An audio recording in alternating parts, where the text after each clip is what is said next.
Able to actually start the construction of the WINSTONlinks, it was a very exciting moment. We started off and it was much the same as children playing in a sandbox, because we had a plan, we definitely had a plan, and we had set up our layout of the golf course, and we had a very strong concept of what we were going to try to do.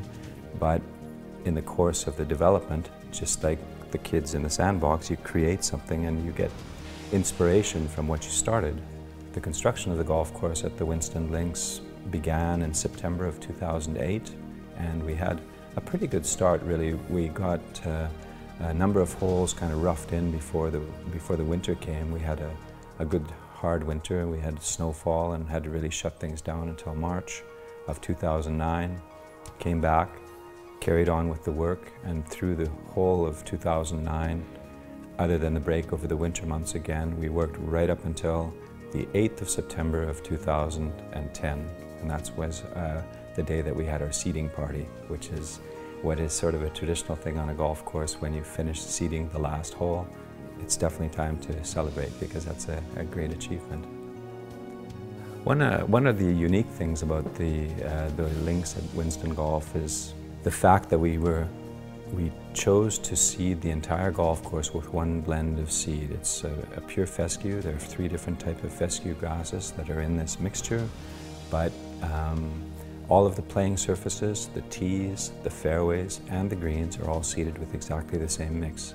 It's a little bit of back to the future in a way. We went to the traditional grass species that really dominated the coastlines in Scotland and Ireland.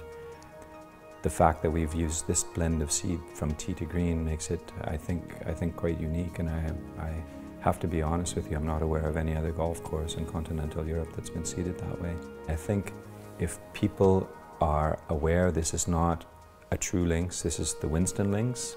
This was a phrase that Mr. Pond came up, and I think it is most accurate, because we tried to do our work in the spirit of the links of Great Britain, and elements that we have learned to enjoy playing golf in those places, we tried to create them and take them even a little bit further.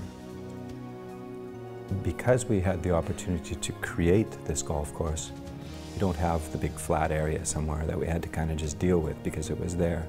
Because if there was a flat area, it wasn't flat when we were finished with it.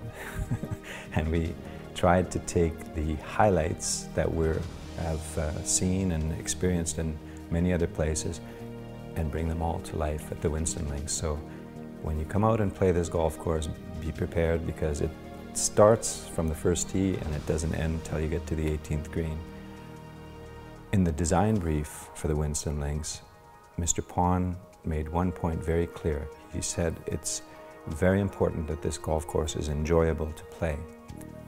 It's the golfer that has to make a decision whether we've succeeded or not, but we have created a golf course that has a length of less than 6,000 meters. It still has a par of 72 and a standard of 72 or even 73, I think, from the course rating, meaning that everyone gets their handicap when they go out and play.